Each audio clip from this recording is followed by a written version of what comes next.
الحمد لله وكفى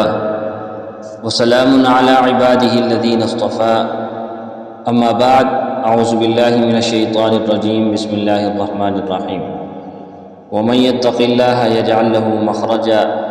ويرزقه من حيث لا يحتسب۔ سامعین کرام، آج 10 محرم الحرام ہے، یوم عاشورہ کا دن ہے۔ یوم عاشورہ کے دن یعنی آج کے دن اہل و عیال پر زیادہ خرچ کرنے کی بڑی فضیلت احادیث میں آئی ہے،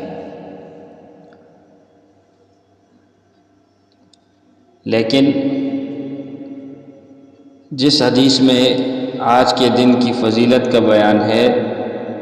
تو اس حدیث کو اسی درجے کے مطابق اس پر عمل کرنا چاہیے، افراط و تفریط سے کام نہیں لینا چاہیے۔ یوم عاشورہ کو اہل و عیال پر زیادہ خرچ کرنے کی بڑی فضیلت جو احادیث میں آئی ہے، حضرت جابر رضی اللہ سے روایت ہے، فرماتے ہیں کہ میں نے رسول اللہ صلی اللہ علیہ وسلم سے سنا، آپ علیہ الصلاۃ والسلام فرما رہے تھے کہ جو اپنے آپ پر اور اپنے گھر والوں پر عاشورہ کے دن کھانے پینے وغیرہ میں کشادگی و فراخی کرے گا، اللہ تعالیٰ اس پر پورے سال کشادگی و فراخی فرمائیں گے۔ من وسع علی نفسہ و اہلہ یوم عاشوراء وسع اللہ علیہ سائر سنتہ، قال جابر جربناہ فوجدناہ کذالک۔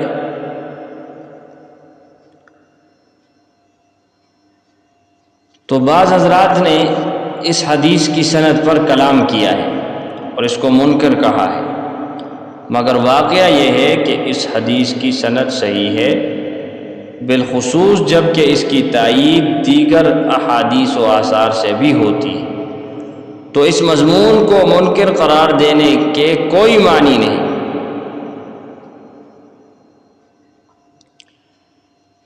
دس محرم کے بارے میں اسی طرح کی حدیث حضرت عبداللہ بن مسعود رضی اللہ کی سند سے بھی مروی ہے، اور حضرت ابو سعید خدری رضی اللہ سے بھی اسی قسم کا مضمون مروی ہے۔ ایسے ہی حضرت ابو ہریرہ رضی اللہ عنہ کی سند سے بھی یہ حدیث مروی ہے۔ وہ حدیث اگرچہ سند کے لحاظ سے کمزور ہے،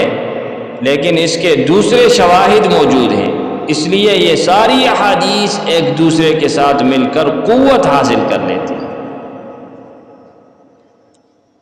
چنانچہ امام بہقی رحمہ اللہ نے مختلف سندوں سے اس حدیث کو نقل کیا، نقل کرنے کے بعد فرماتے ہیں کہ یہ سندیں اگرچہ ضعیف ہیں، لیکن جب بھی بعض کو بعض کے ساتھ ملایا جاتا ہے تو قوت حاصل کر لیتی ہے۔ یہ سندیں اگرچہ ضعیف ہے، لیکن جب بعض کو بعض کے ساتھ ملایا جاتا ہے تو قوت حاصل کر لیتی ہے۔ جمہور نے اس حدیث کو قابل عمل قرار دیا ہے، اس لیے اگر کوئی شخص اس پر عمل کرے گا تو خیر سے ہرگز محروم نہ ہوگا۔ تو کوئی بھی شخص اگر آج کے روز اپنے اہل و عیال پر، اپنے آپ پر وسعت فرمائے گا، زیادہ خرچ کرے گا، یعنی اس حدیث پر عمل کرے گا تو خیر سے ہرگز محروم نہ ہوگا۔ علامہ سیوطی رحمہ اللہ نے اس حدیث کو صحیح اور اکثر نے قائلین وضع کے دلائل کے جوابات کے ساتھ قوی دلائل سے اس حدیث کو حسن قرار دیا ہے۔ حضرت جابر رضی اللہ عنہ فرماتے ہیں کہ ہم نے اس کا تجربہ کیا تو اس کو اسی طرح پایا، جربنا فوجدناہ کذالک۔ حضرت جابر رضی اللہ فرماتے ہیں کہ ہم نے اس کا تجربہ کیا تو اس کو اسی طرح پایا۔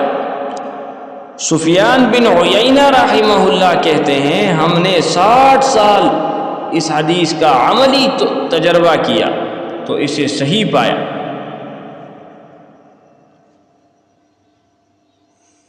آج کے دن محرم کی 10 تاریخ یوم عاشورہ کے دن محرم کی 10 تاریخ کی تخصیص کے ساتھ دسترخوان وسیع کرنا، یعنی غرباء و مساکین یا اقارب کو کھانا کھلانا، جبکہ اس امر کے کرنے میں کسی خلاف شرع عمل کا دخل نہ ہو اور نیت صرف اللہ کی رضا اور حصول ثواب ہو، تو کیا ایسا کرنا شرعاً جائز ہے؟ کیا خاص طور پر محرم کی 10 تاریخ کو دسترخوان وسیع کرنے کی کوئی فضیلت وارد ہوئی ہے؟ تو اس کا جواب یہ ہے، 10ویں محرم کو ثواب کی نیت سے غریبوں و مساکین کو یا اعزاء و اقرباء کو کھانا کھلانے کی کوئی فضیلت وارد نہیں ہوئی۔ ہاں، وسعت رزق کی امید سے اپنے اہل و عیال کے لیے دسترخوان وسیع کرنے کی فضیلت وارد ہوئی ہے۔ اس لیے اگر کوئی شخص وسعت رزق کی امید سے اپنے اہل و عیال کے لیے محرم کی 10ویں تاریخ کو دسترخوان وسیع کرتا ہے تو یہ جائز بلکہ مستحسن و مندوب ہے۔ آج کے دن 10 محرم الحرام کو یوم عاشورہ کے دن اگر کوئی اپنے آپ پر اور اپنے اہل و عیال پر دسترخوان وسیع کرتا ہے تو یہ جائز ہے، لیکن اگر بازاروں میں، گلیوں میں شربتیں، سبیلیں، کھیر، حلوہ اور دیگیں چڑھاتے ہیں تو یہ جائز نہیں۔ اپنے آپ پر، اپنے اہل و عیال پر وسعت فرماتے ہیں تو وہ تو ٹھیک ہے، پورے اہل علاقہ پر، اہل محلہ پر، تمام رشتہ داروں پر یا گلیوں میں، کوچوں میں، بازاروں میں، دکانوں کے آگے سبیلے لگاتے ہیں، شربتیں پلاتے ہیں، کھیر دیتے ہیں اور بریانیاں اور دیگیں چڑھاتے ہیں، پتہ نہیں کیا سے کیا کچھ دیتے ہیں، تو وہ اس طرح جو ہے وہ جائز نہیں۔ من وسع علی عیالہ یوم عاشوراء وسع اللہ علیہ بسائر سنتہ، اپنے آپ پر اور اپنے اہل و عیال پر وسعت فرماتے ہیں تو وہ ٹھیک ہے۔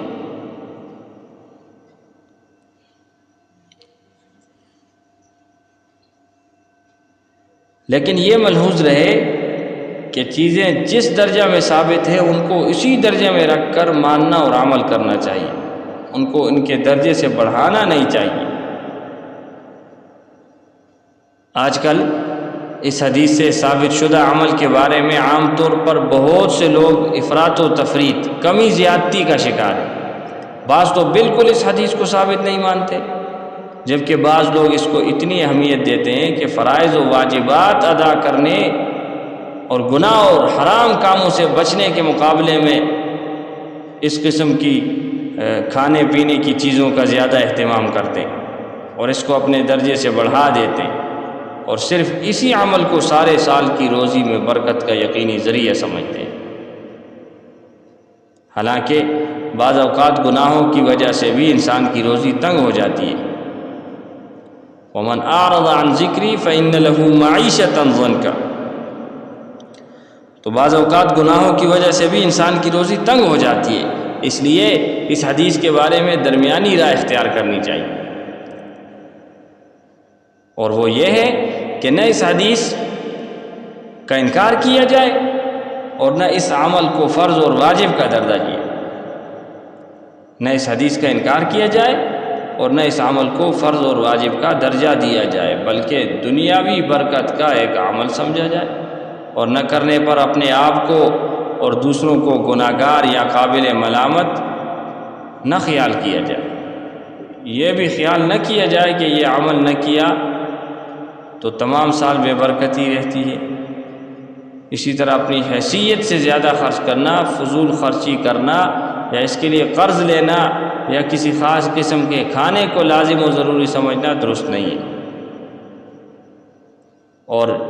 یہ بھی ملحوظ رہے کہ حدیث میں اپنے اہل و عیال پر وسعت کرنے کی قید لگائی گئی ہے، اس لیے یہ سمجھنا کہ جب تک اہل و عیال کے ساتھ علاقے اور محلے والوں کو شامل نہ کیا جائے گا یا بڑی بڑی دیگیں نہ اتاری جائیں گی یا مختلف قسم کی سبیلیں نہ لگائی جائیں گی، یہ مقصد حاصل نہ ہوگی، یہ غلط فہمی پر مبنی ہے۔ کیونکہ اہل و عیال میں علاقے اور محلے والے شامل نہیں ہوتے۔ اگر گناہوں سے بچنے اور توبہ کے ساتھ اس دن صرف اپنے گھر کی حد تک بغیر قرض لیے حلال مال سے کوئی اچھا کھانا تیار کر لے تو یہ عمل جائز بلکہ بہتر ہے، لیکن اس کو بھی فرض واجب کا درجہ نہ دیا جائے۔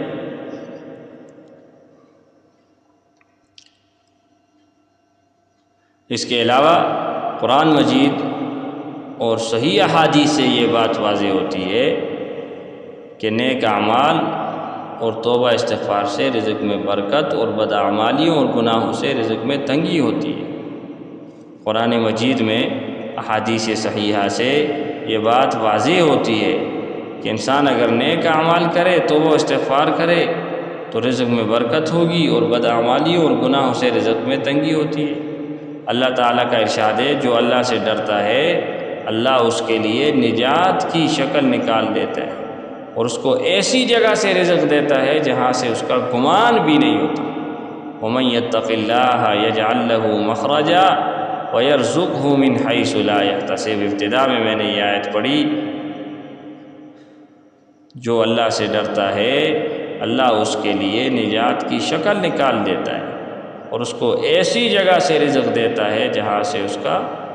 گمان بھی نہیں ہوتا۔ وَيَرْزُقْهُ مِنْ حَيْثُ لَا يَحْتَسِبُ۔ اس لیے ضروری امر یہ ہے کہ اللہ کا ڈر دلوں میں پیدا کریں